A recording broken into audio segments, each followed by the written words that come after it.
اب بعض لوگ ہیں ہم میں کمزور ہیں، لیکن تھوڑی فکر کرنی چاہیے بھئی ہماری نماز کیسے ٹھیک ہو، ہماری نماز کیسے اچھی ہو۔ اگر نماز کو اچھا کرنا چاہتے ہو تو علماء نے لکھا ہے نماز کو وقت دو۔ جو اپنی نماز کو اچھا کرنا چاہتا ہے نماز کو وقت دے، 2 منٹ میں 2 رکعت پڑھتا ہے 3 منٹ میں پڑھنا شروع کر، 3 منٹ میں پڑھتا ہے 4 منٹ میں پڑھنا شروع کر۔ مولانا سعید احمد خان صاحب رحمۃ اللہ علیہ آخری وقت میں یہ فرمایا کرتے تھے بھائی اب تو رکوع اور سجدوں میں کم از کم 5 دفعہ اور 7 دفعہ سبحان ربی العظیم اور سبحان ربی الاعلیٰ پڑھنا شروع کر دو، تاکہ نماز کے اندر کچھ تو خشوع خضوع آئے گا۔ ہماری نماز تو ایسی ہے جیسے کوئی ٹیپ ریکارڈ لگا دے اور اس میں جو بھرا ہوا ہے، جو بیان ہے، جو تقریر ہے، جو تلاوت ہے، بس وہی ہو رہی ہے، وہ چاہے کسی کا دھیان ہو یا نہ ہو، بس وہ تلاوت ہو رہی ہے۔ ہماری نماز تو ایسی۔ ایک دفعہ ہم ابوظہبی میں تھے، اجتماع تھا، تو اجتماع سے پہلے قرآنوں کو جمع کیا۔ مولانا سید خان صاحب ہم سے بیان میں بات کر رہے تھے، ہماری جماعت بھی گئی تھی، 7 مہینے کی جماعت تھی، ہم بھی اس مذاکرے میں بیٹھے ہوئے تھے۔ اذان شروع ہو گئی بیان کے دوران، تو جو ابوظہبی کے امیر ہیں وہ آ گئے، انہوں نے آہستہ سے مولانا سید احمد صاحب کے کان میں کہا کہ جی اذان شروع ہو گئی ہے۔ مولانا سید احمد خان صاحب اتنے غصے ہوئے، کہا اسی کو تو رو رہے ہیں کہ آج ہم نے اپنی نماز کو اپنی دکان کے تابع کر دیا۔ آپ تجربہ کر کے دیکھ لو، اور آپ نے کیا بھی ہوگا اور میں نے بھی کیا ہے۔ 1 منٹ مولوی صاحب لیٹ آئے، ہم 1 منٹ انتظار نہیں کر سکتے ہیں۔ آپ کی بات نہیں کرتا ہوں، میں اپنی بات کرتا ہوں۔ ہماری مسجد میں ایک دن 9 بج گئے تو وہ مولوی صاحب نہیں آئے، ہماری مسجد میں ایک حاجی صاحب ہے، انتظار ہم کر رہے تھے، تو وہ ایک وہ عائشہ مجھے کہتا ہے عائشہ بخشا اللہ وہ مولوی صاحب کمرے میں سے نکلا، ان کا خدے پر دیکھا نہ لفظ اس نے رکے کا نام زدن ناس نے بنا، تھوڑا سا تو صبر کرو، دیکھو تو صحیح نا، میں کمرے میں، اور ابھی 9 ہوئے ہیں، میں نکل رہا ہوں کمرے سے، اتنا صبر تم میں نہیں ہوتا۔ اچھا ایک مرتبہ ہماری مسجد ہے، ہمارے مولوی صاحب ماشاءاللہ بڑا اللہ نے اس کو علم دیا ہے اور بڑا باعمل آدمی ہے، تو نماز کا وقت کھڑا ہو، نماز کا وقت ہوا تو وہ پہلی صف میں اکثر لوگ کھڑے ہو گئے، ہمارے مولوی صاحب آئے اور کہتے دیکھو یاد رکھو یہ بات، حدیث میں جو فضیلت آئی ہے کہ جو نماز کے انتظار میں بیٹھا رہتا ہے، آپ حدیث کے الفاظ کو پڑھ لو، جو نماز کے انتظار میں بیٹھا رہتا ہے وہ نماز کا ثواب پاتا رہتا ہے، کھڑے ہونے والوں کے لیے یہ فضیلت نہیں ہے۔ میں بیٹھے رہو نا، مولوی صاحب نہیں آئے، انتظار کرو، بیٹھے رہو، حدیث میں بیٹھنے کا لفظ آیا، ہمارے مولوی صاحب نے کہا، میں نے کہا حدیث تو پڑھو تم، یہاں تعلیم کے حلقے تم روزانہ لگاتے ہو، فضائل پڑھتے ہو، اور عمل تمہارا ہے نہیں، غور سے سنو تو صحیح، حضور نے کیا فرمایا ہے؟ اس نماز کا انتظار ان لوگوں کو ملتا ہے جو نماز کے انتظار میں بیٹھے رہتے ہیں، تم آدھا منٹ نہیں بیٹھ سکتے ہو۔ تو اصل میں بات یہ ہے میرے دوستوں کو، ہم نے آج اپنی نمازوں کو اپنی دکان کے تابع کیا ہوتا ہے کہ مولوی صاحب 1 منٹ لیٹ آئے گا تو پھر 1 منٹ میری دکان کا حرج ہو جائے گا، یہ منٹ جو ہے مجھے بچانا ہے کس طریقے سے تاکہ میں وقت پہ جو ہے جاؤں، تاکہ میرا گاہک نہ چلا جائے۔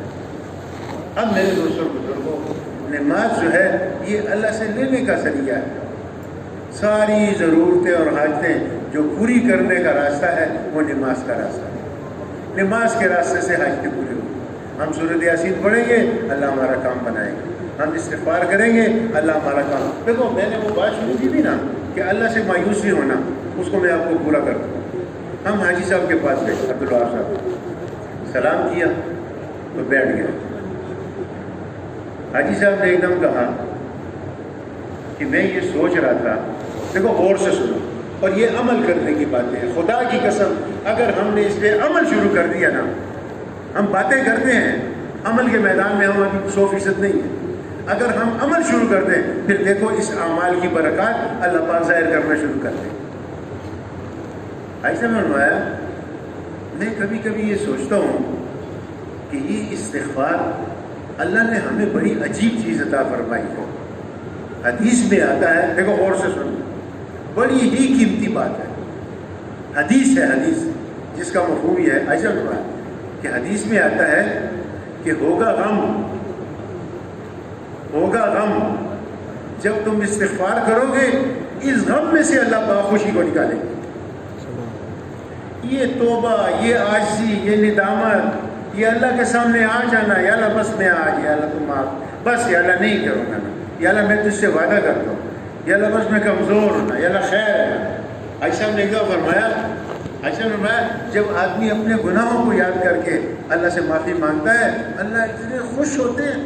یا اللہ میں جھوٹ بولتا ہوں تو معاف کر دے، یا اللہ میں غیبت کرتا ہوں تو معاف کر دے، یا اللہ میں لوگوں کی ابروریزیاں کرتا ہوں تو مجھے معاف کر دے، یا اللہ میں چغل خوری کرتا ہوں، یا اللہ تو مجھے معاف، یا اللہ میرے اندر تکبر ہے، یا اللہ مجھے معاف کر دے، میری چغلی کو معاف کر دے، میری غیبت کو معاف کر دے، میری جو ہے تو تکبر کو معاف. ایسے میں فرمایا جب آدمی اپنے گناہ پیش کر کے اللہ کے سامنے اور اللہ سے معافی مانگتا ہے، اللہ پاک اتنے خوش ہوتے ہیں، اتنے خوش ہوتے ہیں.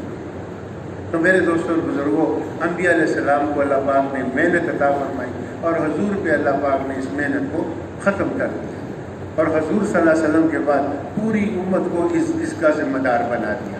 ہم ابھی 2-3 دن ہوئے ہیں اردن سے آئے ہیں. اردن میں 36,000 صحابہ کی قبریں ہیں. 36,000 صحابہ. ابو عبیدہ بن جراح رضی اللہ تعالیٰ عنہ، اتنے بڑے آدمی، ان کی قبر اردن میں ہے. معاذ بن جبل رضی اللہ تعالیٰ عنہ، ان کی قبر اردن میں. ہم گئے ابو عبیدہ بن جراح رضی اللہ عنہ کی قبر پہ.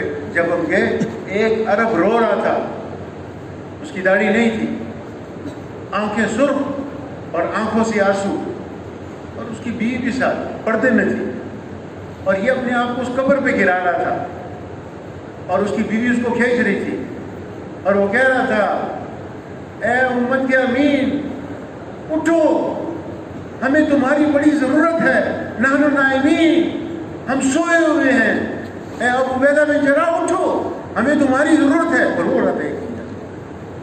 اور معاذ بن جبل کی قبر پہ گئے تو ایک تختی لکھی ہوئی ہے، اس پہ یہ حدیثیں لکھی ہوئی. حضور نے فرمایا اے معاذ مجھے تم سے محبت ہے، اے معاذ مجھے تم سے محبت ہے، اے معاذ مجھے تم سے محبت.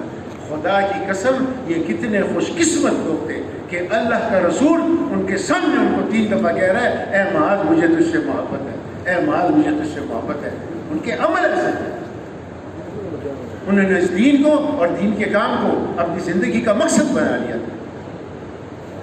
نیچے ایک بات یہ بھی لکھی ہے، بعض روایات میں آتا ہے کہ حضرت معاذ رضی اللہ تعالیٰ نے بھی فرمایا، عرض کیا اے اللہ کے رسول مجھے بھی آپ سے محبت ہے. اور بھی بہت سی حدیثیں لکھی ہوئی تھی. یہ معاذ بن جبل جو ہے یہ میری امت کا مفتی ہے. اگر کسی نے حرام اور حلال معلوم کرنا ہو معاذ بن جبل سے معلوم کرنا. اس امت کے مفتی تھے. اور کتنی عمر تھی پتہ ہے؟ 38 سال. 38 سال کی عمر میں شہید ہوئے. 38 سال ہوتے کیا ہیں؟ اور اتنا بڑا کام کر کے چلے گئے، اتنا بڑا کارنامہ کر کے چلے گئے، اتنا بڑا کام اللہ نے ان سے لے لیا اور امت کے مفتی بن کے چلے گئے. اور آپ یقین جانیں اس تختی پہ بھی یہ بھی لکھا ہوا ہے کہ معاذ بن جبل رضی اللہ تعالیٰ عنہ 38 سال کا نوجوان تھا، اور اس کا چہرہ اتنا خوبصورت تھا کہ اس کے چہرے میں جو سب سے خوبصورت جگہ تھی وہ اس کی بھوؤں کے درمیان اور ناک سے اوپر یہ حصہ بہت ہی خوبصورت ہے. یہ بھی لکھا ہوگا اس تختی. اور پھر آخر میں ایک بات لکھی ہے، یہ بھی بڑی ضروری بات، وہ بھی آپ کو سنا دوں. یہ معاذ بن جبل رضی اللہ تعالیٰ عنہ کا مقولہ ہے.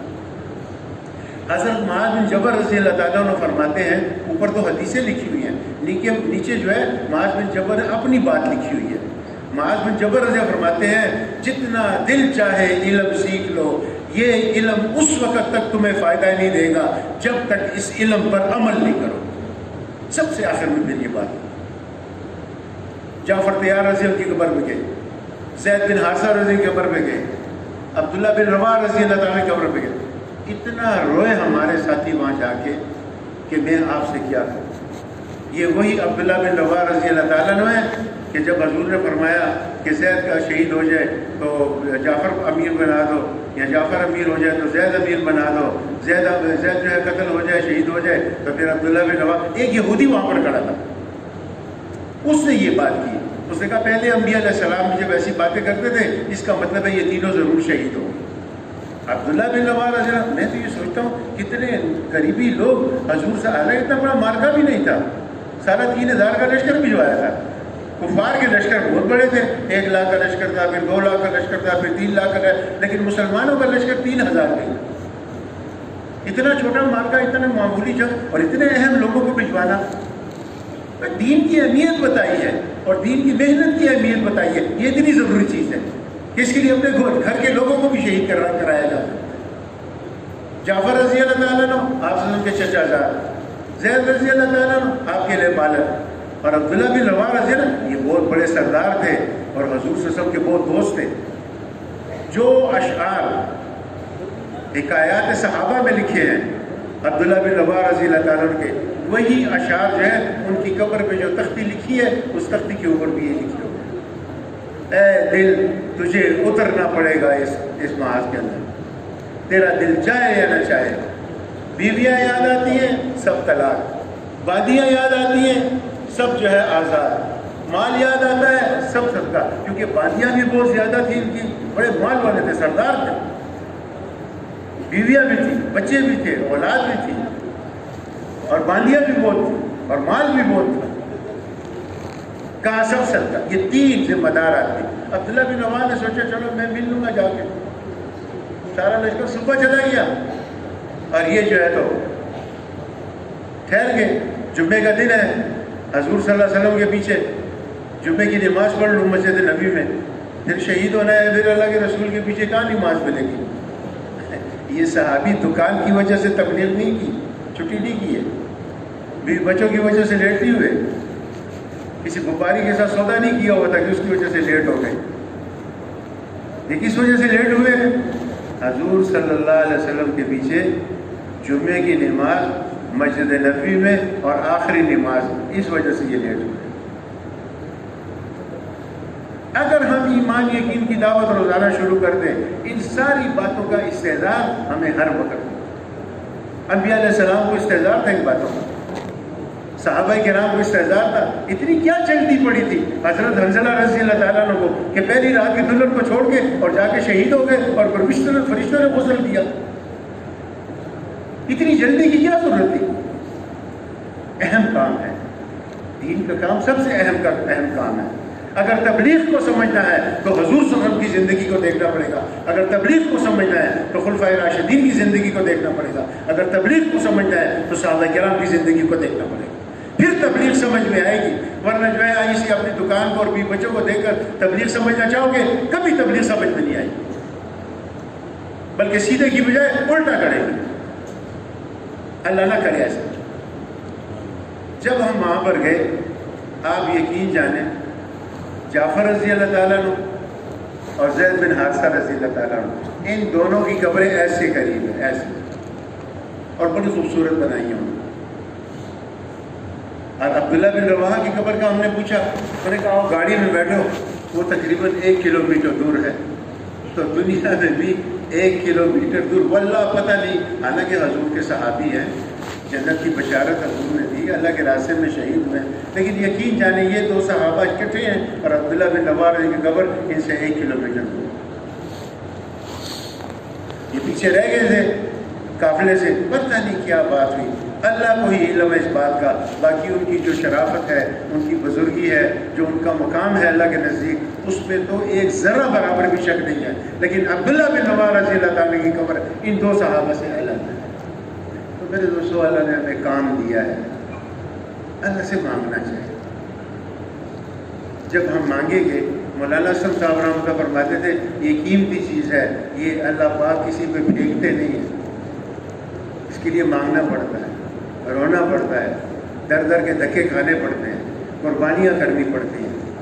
آدمی اس کے اندر چلتا رہتا ہے، قربانیاں قربانیاں قربانیاں قربانیاں کرتے کرتے کرتے کرتے آخر ایک وقت ایسا آتا ہے کہ اللہ کو اس کی قربانی پسند آ جاتی ہے. تو اللہ کہتے ہیں اچھا میں نے اب تجھے اپنے کام کے لیے قبول کر لیا. پھر اللہ پاک اس کو قبول کر لیتے ہیں. تو بھائی دعا کرو اللہ پاک ہم سب کو قبول کر لے، لیکن یہ مانگنا پڑے گا. وہ ہندوستانی لوگ کہتے ہیں لگانے سے ملتا ہے. کچھ دو گے کچھ لو گے، کچھ نہیں دو گے کچھ نہیں لے سکتے۔ آدمی دکاندار کو پیسے دیتا ہے تو سودا ملتا ہے، پیسے نہیں دیتا ہے تو سودا نہیں ملتا ہے۔ یہ تو اللہ کا کرم ہے کہ ہم ٹوٹے پھوٹے لوگوں کو اللہ پاک پھر بھی اس کام کے اندر چلا رہے ہیں، لیکن یہ ہے کہ بھئی اللہ پاک ہمیں سارا عالم کے انسانوں کی اور قیامت تک آنے والے آخری انسان کی ہدایت کا ذریعہ بنا دے۔ اصل چیز تو یہ ہے۔ تو کون کون اس کا ارادہ کرتا ہے انشاءاللہ؟ بتاؤ پھر کل سے 4 مہینے کے لیے کون تیار ہے؟ ماشاءاللہ